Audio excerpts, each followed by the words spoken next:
Chapter 9. Rain Bubbles. Raindrop Bubbles is a true love story that took place during the Vietnam War. The reflections and grievances of the characters in the story may also be the reflections of sincerely patriotic Vietnamese people. The names of the characters in the story do not match their real names in life. The Vietnam War was a fratricidal conflict that rekindled the internal strife reminiscent of the Nguyen Civil War, though it differed in appearance, with contrasting political views and incompatible ideologies between communist and capitalist regimes. Ultimately, it stemmed from the greed, anger, and selfishness of a group of political leaders who were seduced and incited by foreign ideologies, driven by the power and interests of foreign powers.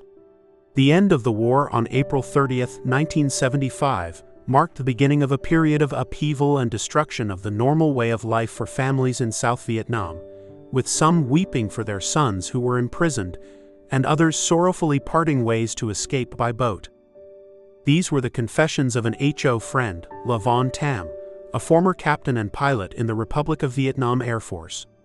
After many years of being sent for brainwashing and subjected to harsh labor in communist re-education camps, he and his second wife had been in the U.S. for nearly 2 years. One afternoon, by chance, I met him in a coffee shop and listened to him recount his thoughts on his life. Having lost his parents at a young age, Tam grew up in the bitter circumstances of an orphaned boy in a city filled with material temptations. He was taken in by a cousin's family in an alleyway in the Ban Co neighborhood. Tam's childhood was a long chain of hardships, lacking not only material comforts but also emotional warmth. He had to fight with his young mind, heart, and small hands to find a way to make a daily living. In the eyes of everyone, he was a poor orphan boy. Despite his still fragile, youthful, and naive reasoning, Tam understood that in this society, who would waste their time trying to understand the thoughts of a lonely orphan child like him?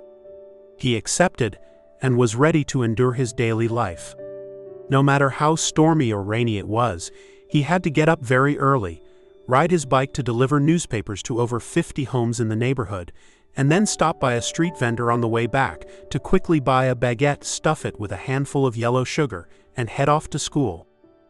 In the afternoon, after throwing his bag onto the table, he had to rush out to the ice cream shop to pick up Ca Rem ice cream, to sell around the neighborhood, or sometimes collect lottery tickets, balloons, and cheap toys for children from poor families in the laboring neighborhoods.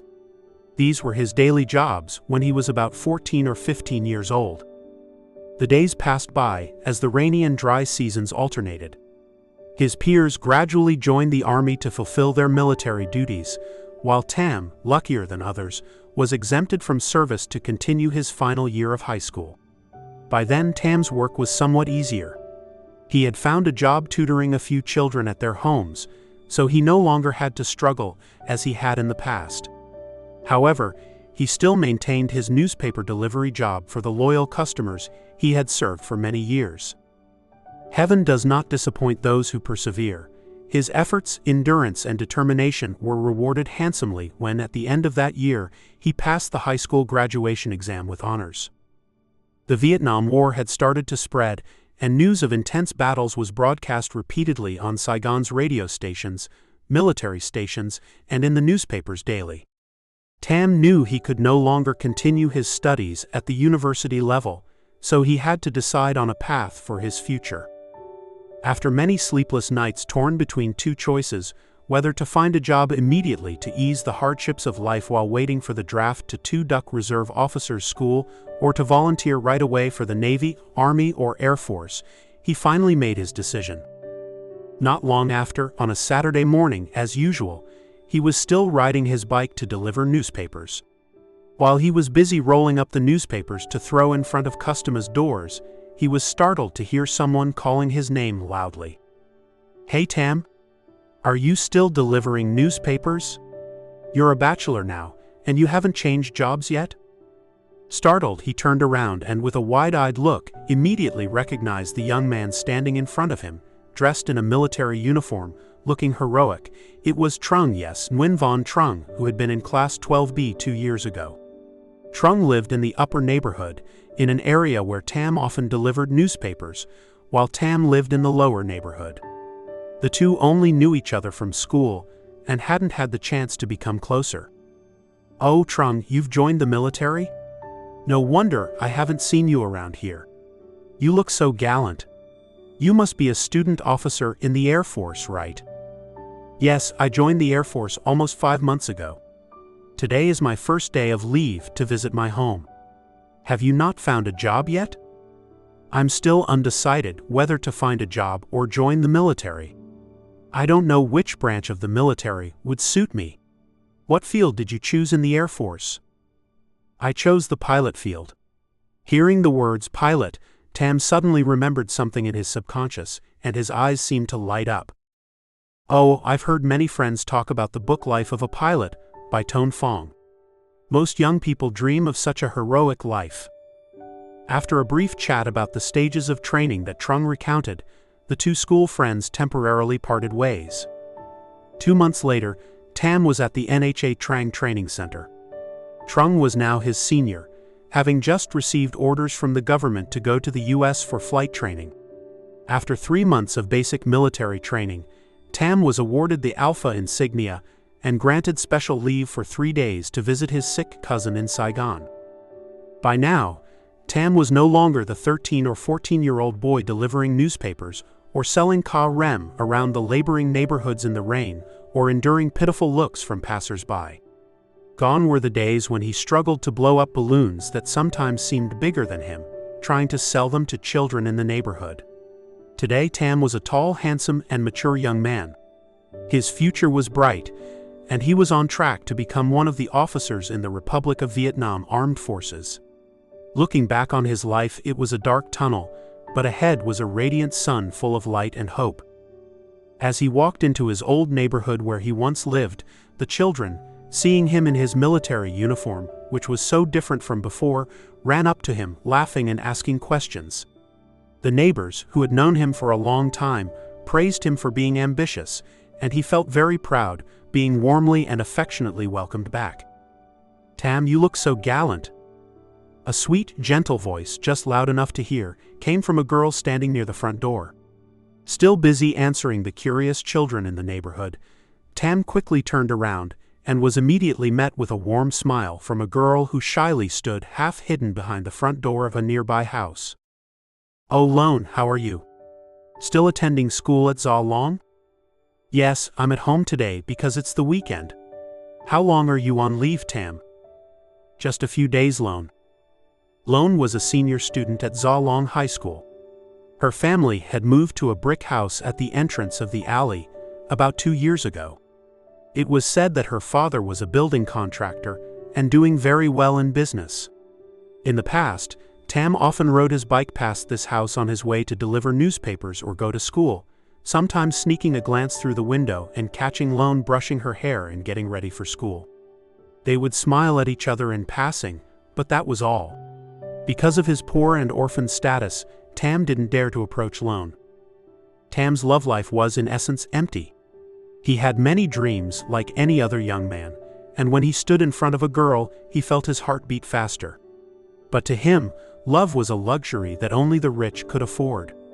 Perhaps it was because of this harsh reasoning that he had dedicated all his passion and energy to climbing out of material poverty and emotional deprivation to reach the relatively stable future he now faced. Hearing the girl's voice and the children laughing in front of the house, Lone's mother stepped out to see what was happening. "What's going on, dear?" "Mom, this is Tam from the inner alley. He used to deliver newspapers past our house every day. Remember? He's on leave today, so the kids are excited." "Yes, I've heard the neighbors talk about him, but I've never met him." Tam politely stepped forward to greet Lone's mother. "Hello, ma'am, I'm Tam from the inner alley." After a brief look of surprise, she stepped outside to greet him. "Oh, I've heard the neighbors say you're a talented young man. It's nice to meet you today. Have you left school to join the military?" "Yes, ma'am, I've left school and volunteered for the Air Force a few months ago." As soon as Tam finished speaking, Lone chimed in with a hint of admiration. "Mom, he didn't join as a conscript, he's a pilot." After a few minutes of polite conversation, Tam said goodbye to Lone and her mother to visit his cousin further inside the neighborhood. Thanks to the money he had saved up before joining the military, Tam didn't have to spend much on himself now, so he used that money to pay for his cousin's medical bills and doctor's fees. 2 days later, his cousin's condition improved significantly, and it was time for Tam to return to the NHA Trang Training Center for English language training and to prepare his security clearance for overseas deployment. This morning, Saigon's sky was exceptionally clear and high, with a few light breezes mixed with the last remnants of early morning dew, bringing a coolness as refreshing as the untouched skin of a young girl coming of age. In his crisp, freshly ironed yellow khaki military uniform, with shiny black shoes, kepi, and a brand new tie, Tam's strides were firm and confident as he walked toward the end of the alley to catch a ride to the airport. His life was like a precious gem, newly unearthed from the muddy depths of the orphaned and impoverished society of the capital known as glamorous Saigon. As he approached the end of the alley, Tam suddenly saw Lone stepping out of her house.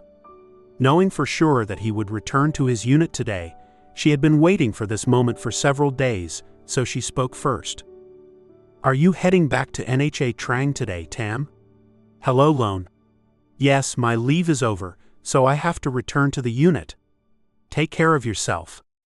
She lowered her gaze to the ground, pouting as she replied, "You're so formal in how you address me, it scares me. Why don't you just call me Lone? Doesn't that sound better?" Feeling a bit awkward, Tam replied just loud enough for her to hear, "All right, I'll call you Lone. If you ever get a chance, why not ask your parents for permission to visit NHA Trang?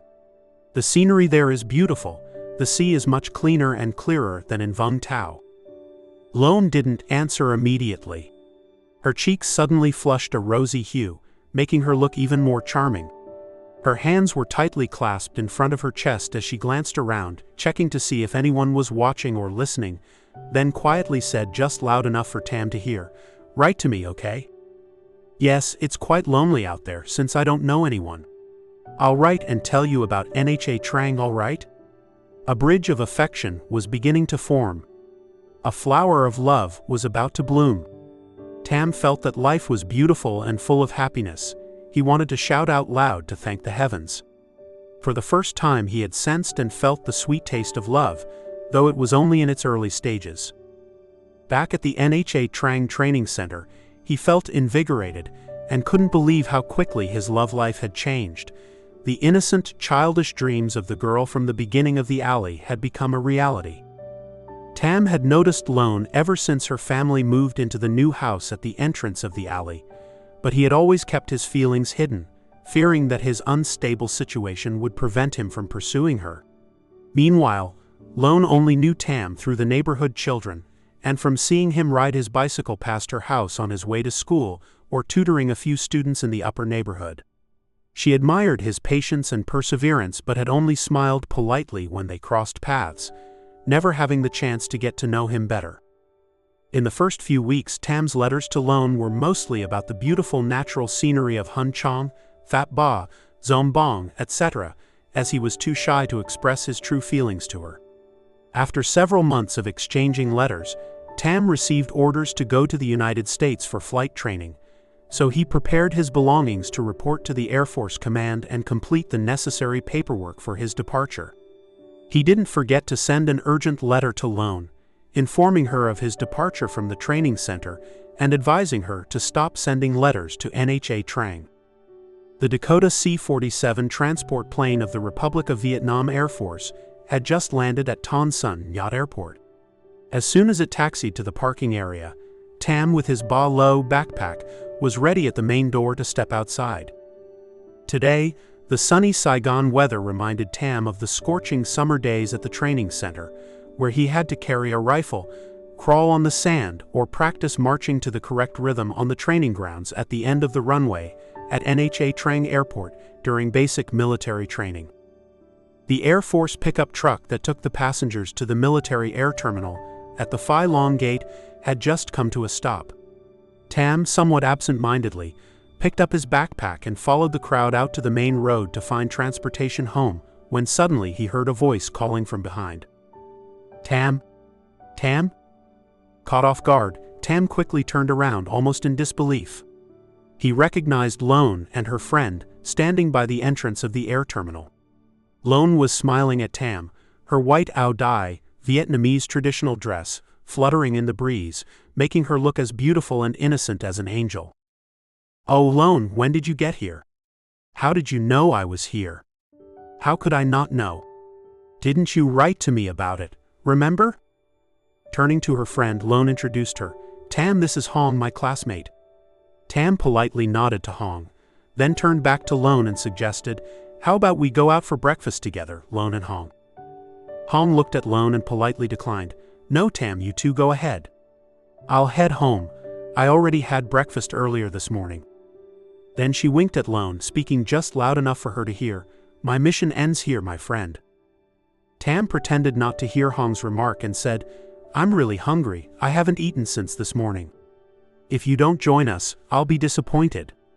Knowing she couldn't refuse, the three of them went to a nearby restaurant on the main road near Lang Cha Ka. Afterward, Hong took a zich lo cyclo home first, leaving Lone and Tam to plan their secret meetings for the days to come. Tam stayed in Saigon for nearly a week, taking care of tailoring and paperwork, health checks, vaccinations, etc. Despite being busy all day, Tam still made time for Lone. In the mornings he would take her to school, and in the afternoons, she would find ways to sneak away from her mother to spend time with him. Their first love was gentle, sparkling like silk, and pure like the moon and stars. Though they never once explicitly declared their love, their trust and affection for each other were stronger than any flowery words. The days in Saigon with Lone were sweet and fragrant like ripe fruit, sometimes making Tam feel like he was living between a dream and reality. Perhaps it was nature's way of compensating for the hardships of war, bringing destruction and separation, but also nurturing beautiful love stories for those in love. If not for this ongoing war and the general mobilization order by President Ngo Dinh Diem, Tam's life might have followed a typical path, working as a public or private employee somewhere, going to work with an umbrella in hand each morning, and returning home each evening, saving up to marry, and then having children like millions of others on this earth. But because of the war and the government's mobilization order, when the nation is in danger, every man has a duty. Tam decided to change his life in search of a more meaningful and heroic existence. Lone, an intelligent and gentle girl, was the most beautiful student in the neighborhood, a fresh and radiant flower, a dream for any young man. But Lone's dreams were not like those of many other girls who knew they were beautiful. Her dream was simple and ordinary. The man she loved had to be brave, heroic, and resilient in the face of adversity. Tam came to her as a fated match. After 2 years of studying abroad and graduating, Tam was transferred to the 1st Air Division in Da Nang to take on a new assignment. Lone had graduated from high school and was now working as an accountant for a bank in Saigon. During this time, they continued to exchange letters faithfully and promised to save up for their engagement ceremony the following year. The Vietnam War grew increasingly intense, with fierce battles in Quang Ngai, Tam Kỳ, and the border regions of Lower Laos. Second Lieutenant Tam, a newly commissioned officer, was enthusiastic about every mission in the 1st Corps Tactical Zone. As a helicopter pilot, he witnessed and felt the extreme suffering and misery of the Vietnam War during medevac and civilian evacuation missions from contested areas. In his childhood, Tam had thought he was the most unfortunate orphan in Vietnamese society, but now he realized there were hundreds of thousands of children living even more wretched lives in the impoverished mountain villages, where food was scarce, clothes were insufficient, and homes were nothing more than simple thatched roofs without walls. These children lived in constant fear, caught between the warring factions of the nationalists and the communists. Tam had often choked back tears at the controls of his helicopter when he saw children clutching milk bottles, sitting beside the bodies of their parents who had been killed by artillery shelling that very morning. Their innocent, naive eyes couldn't comprehend that their parents were gone forever, still thinking that their loved ones were merely lying there. War had turned people into cruel and selfish beings. Who would take the time to explain to the child that their parents were dead? The bodies would be buried in a shell crater, and the child would never see them again. In the training center in NHA Trang, the psychological warfare officers occasionally lectured about the communists, and Tam had imagined them as hardened, battle-scarred, and sinister, armed with lethal weapons from the Soviet Union and China. But on the battlefield today, he saw only children, around 15 or 16 years old, with fresh, innocent faces, or thin, frail people wearing black shorts, bare-chested with bony chests, unkempt hair, and dirty like beggars in Saigon. People told him they were communists, but to Tam, they were ignorant farmers, poor rural children living in contested areas without the protection of the Republic of Vietnam government, easily swayed, coerced, or threatened by communist political officers into joining the local militia. They were victims of both the nationalists and the communists. Tam felt more pity than hatred for them. About 2 years after being assigned to Da Nang, an unexpected accident occurred. During a mission to deploy troops to clear an enemy base in the mountains of Quang Ngai, his helicopter was shot down as the formation was about to land at the rendezvous point. Tam was seriously injured in the left knee and had to be evacuated to the Da Nang military hospital. In Saigon, Lone continued to send and receive letters from Tam regularly, but today, when she received a returned letter, she was shocked to see that her letter had been returned with a note on the envelope. Second Lieutenant Lavon Tam is no longer at this KBC. Her world seemed to collapse, and she couldn't understand what had happened. So many questions and doubts flooded her mind. Could it be that Tam is trying to avoid me? Impossible. He loves me so much. She quickly rushed to find Tam's cousin's house to inquire about him, but his cousin had sold the old house to pay for medical bills last year, and the neighbors didn't know where the family had moved. Lone was thrown into near panic because her family was about to move to Ca Mau, as her father had retired more than a year ago. Their house in Saigon had already been sold, and they were set to move out by the beginning of the month. Being the only daughter and unmarried, she had to quit her job in Saigon to follow her parents to Ca Mau, where the bank had promised her a similar position. Everything was ready, just waiting for the moving day. The returned letter was a crucial piece of information because it contained the news that she was moving to a new province and other important details. She wanted to ask her parents for permission to go to Da Nang to find out what had happened, but aside from Tam, she knew no one else there. As a young, unmarried woman, she had never left her family's side. Where would she stay, and whom would she ask for help? Thinking of this, she lowered her head in despair. Suddenly, 2 tears rolled down her cheeks. Lone cried. This was the first time she had known love, and it was also the first time she shed tears for an unfulfilled love. She had loved Tam with the purest first love of a schoolgirl, as pristine as the white of her student Ao Dai, still fragrant with the scent of fresh ink and paper. More than a month after being treated at the Da Nang military hospital, Tam had not written a single letter to Lone due to the severe pain in his leg, making it difficult for him to walk. He preferred to stay in bed, and didn't want to send bad news to her too soon, intending to inform her after a few months when he had recovered. Today, feeling somewhat better, Tam called the squadron to check if there was any mail from Lone, but the staff informed him that his unit had been transferred to another KBC, so no mail was being sent to the squadron anymore. Completely surprised, Tam hurriedly wrote a letter to Lone to inform her of his new address. After waiting for 2 weeks without a reply from Lone, he grew anxious and sent a telegram to Saigon, asking for an urgent response. A few days later, the telegram was returned, indicating that the recipient could not be found. He read the words in the telegram, "Recipient not found." Tam's heart was completely numb.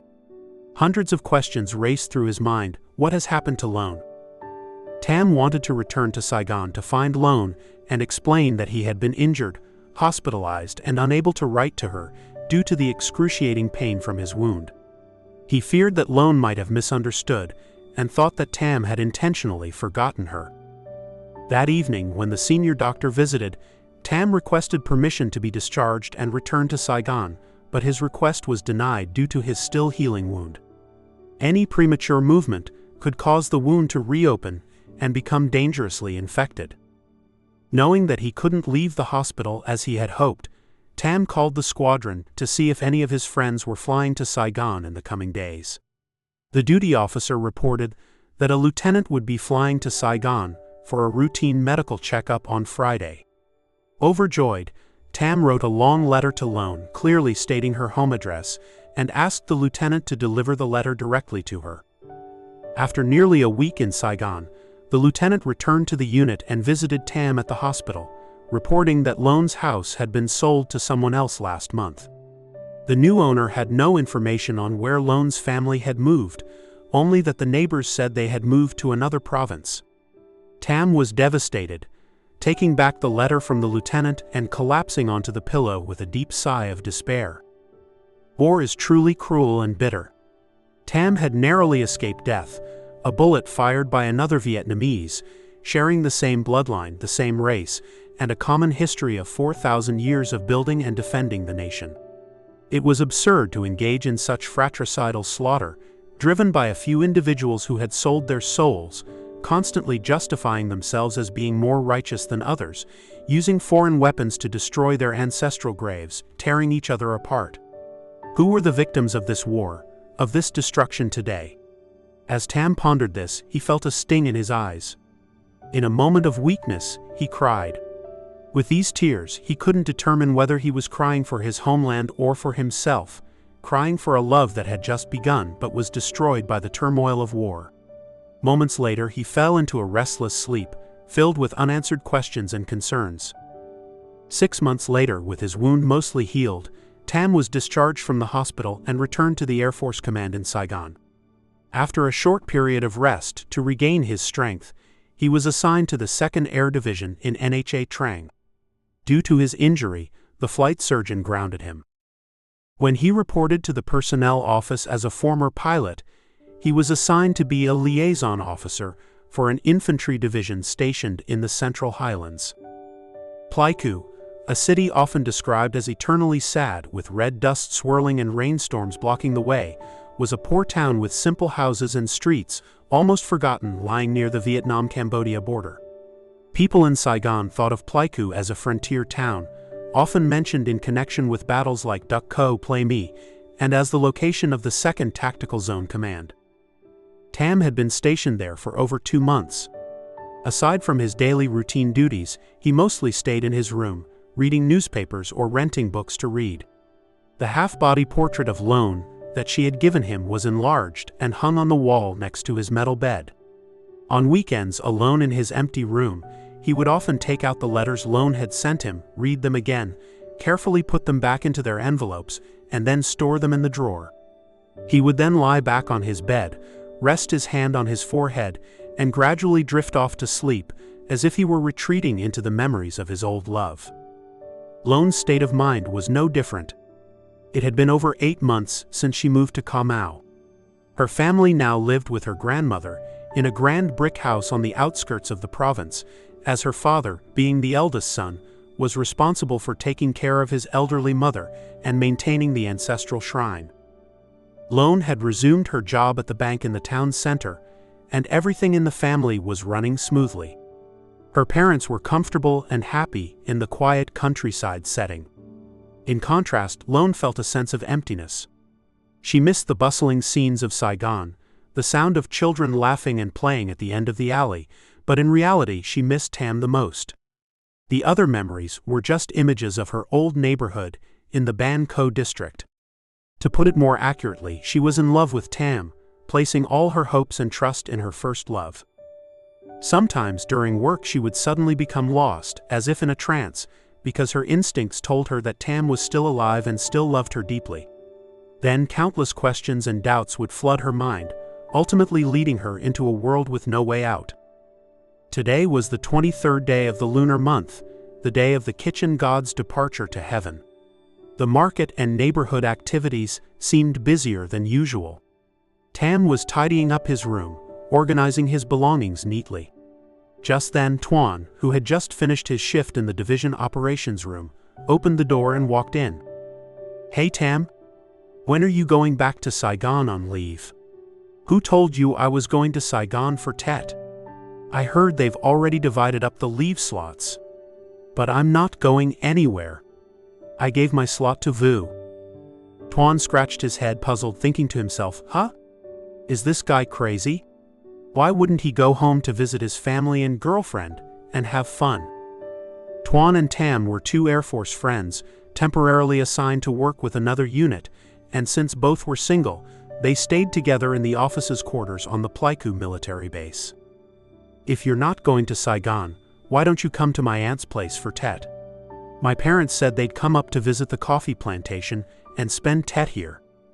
Tuan walked up to Tam and gently patted his shoulder, raising his eyebrows as he whispered, "Hey, I've got a cousin who's really pretty, the belle of the town. I'll introduce you to her."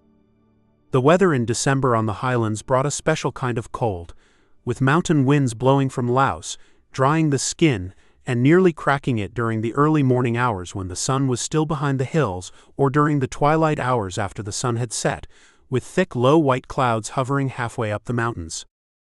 In his dark green combat uniform, Tam sat with his arms crossed next to a steaming cup of black coffee, quietly staring out into the distance, seemingly listening to the slow passage of time outside the window. The days leading up to the year-end Tet were indeed somber for Tam. His friends were all preparing to go home on special leave to reunite with their families for the 3 days of the Lunar New Year, while he had voluntarily chosen to stay behind in this desolate, windy outpost. To be honest, Tam had no one to return to. His cousin, who had once taken him in, was now dead. His friends had all joined the military or gotten married, each going their own way. Even his one and only love, Lone, had unwittingly left him and moved away. He was once again living a lonely existence, with the same feelings of an orphaned child from years ago. At times he blamed himself, wondering if the heavens and gods were unfair to him. Just then, a military jeep screeched to a stop outside. Tuan jumped out of the vehicle and hurried into the room. "Hey, are you ready yet, Tam? We need to head to Khu Han Airport to pick up my parents. The Air Vietnam flight is landing in about 10 minutes. I've been sitting here waiting for you, practically bored to death." Sorry. I got held up there for a bit and had to sweet-talk my way out to get here early." The two friends quickly hopped into the jeep and drove towards the civilian airport in Pleiku. As Tuan was searching for a parking spot, he noticed a young woman with fair, smooth skin and shoulder-length hair waving and walking toward the jeep as it tried to park. "Brother Tuan, my mother is waiting inside." Turning to Tam, who was sitting in the front seat, Tuan said, "La, my cousin." When the jeep came to a stop, La approached. She spoke to Tuan, slightly pouting as if scolding him. "My mother has been waiting for you in there, thinking you'd forgotten." "How could I forget? My parents told me about this a week ago." Turning to Tam, Tuan introduced. "This is my friend Tam, and this is La, my cousin." Tam stepped forward with a polite smile and nodded to La. "Hello La, that purple ao dai you're wearing looks beautiful." With a charming, slightly shy smile, she looked at Tam and gently bowed. "Hello Tam, thank you for the compliment." The three of them quickly entered the airport terminal, where Lee's aunt and Tuan's parents were waiting. It was the 30th day of Tet, Lunar New Year's Eve, and according to our traditional customs, Lee's aunt and Tuan's parents had risen early to prepare offerings to welcome the ancestors to enjoy the new year with their descendants for the 3 days of Tet. Tuan's father was a veteran official of the Saigon Postal Service, known for his kind and virtuous nature. After hearing from Tuan about Tam's orphaned and lonely life, he was deeply moved. He suggested to his sister-in-law, "Bah, I think it would be good for Tam, Tuan's friend, to come here for Tet. He's all alone in the barracks, and it must be quite lonely during the holiday." Before he could finish, Lee's aunt joyfully interrupted. "Oh, I was thinking the same thing, that Tuan should invite Tam to come and spend Tet with us, but I was hesitant, fearing that you and your wife might not be comfortable having a stranger in the house." She paused for a moment, then stepped closer to her brother-in-law and spoke softly. "Brother, hi. I find Tam to be a very likable young man, and it seems to me that La has taken a liking to him as well. Well, La is growing up, she's almost 21 this year. If she finds someone respectable and decent, I wouldn't mind them becoming close." As they discussed this, Tuan's mother arrived, having overheard part of the conversation, and she chimed in, I think it's a good idea, ba. Let them get to know each other. Besides, since your husband passed away so early, your home must feel lonely with just you and La. Having a good son-in-law nearby would be like having a son. That Tet, Tam experienced a nearly complete new year, though the image of Lone, his first love, still occasionally flickered in the empty spaces of his mind. In the weekends that followed, Tam, Tuan and La often went out together, enjoying each other's company. Eventually, Tuan began making excuses to leave them alone, giving La and Tam more opportunities to get to know each other. La was an only child. She had lived in Saigon with Tuan's parents while attending school. After graduating from junior high school and preparing to enter her first year of high school, her father fell ill and passed away that same year. With no one else at home, she returned to Pleiku to live with her mother and continued her studies there. Thanks to the coffee plantation and the assets her father left behind, La and her mother, despite their widowhood, lived a comfortable and well-off life. It was now coffee harvesting season, and La wanted to take Tam to the plantation to enjoy some fruit and watch the coffee harvest. So early that Saturday morning, she prepared lunch and enough drinks for both of them. La dressed in the style of the local ethnic girls, wearing a long-sleeved blue shirt and a sarong wrapped around her waist, giving her a charming yet wild look like a wildflower from the countryside. Since meeting Tam, La had become more cheerful and filled with dreams. Tam often invited her to go out for ice cream or to listen to music in the quiet, nearly empty cafes at the end of the street. Occasionally, during rainy afternoons, the two would walk together under the eaves of buildings in the quiet streets. Tam would point out the rainwater bubbles floating and about to burst, whispering to La, "I don't want our relationship to be like those rain bubbles." She would lean her head against his chest, wrapping her arms around his back. "I know what you're thinking, and I'm praying we won't end up like that." Lost in these memories of her time with Tam, La was suddenly startled out of her daydreams by the sound of a Honda motorbike screeching to a stop in front of the house. Knowing it was Tam, she grabbed the food basket and headed to the front to ask her mother for permission to go out. As Tam parked his bike and entered the house, he greeted and asked Lee's mother for permission to take her to visit the plantation. Her mother was pleased and reminded them, "You two be careful on your trip. The roads up there are steep and slippery. Come back early and have dinner with us before heading back to the barracks." Tam bowed in gratitude. "Yes, Aunt, we'll be back early." After securing the food basket on the back of the bike, La climbed on behind Tam. As the Honda sped away from the gate, La no longer held onto his shoulders lightly as she did in front of her mother. Instead, she wrapped her arms tightly around him, just like a newlywed couple. The warmth and rhythmic breathing from her soft, full chest transferred through Tam's thin shirt, giving him an indescribable floating sensation. La leaned forward, whispering close to Tam's ear, "Once we're out of town, drive slowly so we can enjoy the scenery. I brought a camera, so if we find a nice spot, let's stop and take pictures, okay?" Tam quickly turned his head to smile at La, showing his agreement. He gently stroked her smooth, cool wrist resting on his back. "I'll do whatever pleases you." Playfully, La pinched Tam's thigh. "You're just trying to flatter me, aren't you?" "No, I'm serious. And even if I am flattering you a little, what's wrong with that?" A few minutes later, Tam stopped the bike by a large rock on the roadside, telling La to climb up so he could take some pictures. Earlier that morning, with Lee's mother present, Tam hadn't paid much attention to her attire. But now, he realized how beautiful and captivating she looked in her ethnic outfit. To him, she embodied the beauty of a wildflower, the perfect blend of the Highlands' simplicity and charm. He couldn't find any other words to describe her than to elevate her to the queen of the universe that day. "Tam, why are you staring at me like that? Take the picture already." Startled from his trance, Tam fumbled, "Oh right, I'm taking it now." After taking a few shots of La, Tam slung the camera over his shoulder and helped her down from the rock. "La, you know, I don't know what the real Pha Ka, the mountain girl from those Saigon theater shows, looks like, but I'm certain of one thing. My Pha Ka is stunningly beautiful. You made me so mesmerized that I forgot to take your picture." Blushing at his compliment, La pushed him playfully away. "There you go, flattering me again." A little over a year later, La and Tam were officially married. The couple lived with Lee's mother in town. Their daily life was peaceful and happy. La didn't need to work, as her mother's family was wealthy, so she chose to devote all her time to caring for her husband. In return, Tam was very fond of his wife and treated her with great respect, as well as honoring her mother. Time passed swiftly and mercilessly. Since Lone had moved with her family to Ca Mau, her mind remained entangled in unresolved memories. Lone couldn't believe that Tam had suddenly abandoned her so abruptly. Sometimes, news reports about intense battles in the northern region would leave Lone anxious and fearful. Occasionally, a foolish thought would briefly cross her mind. Could Tam be dead?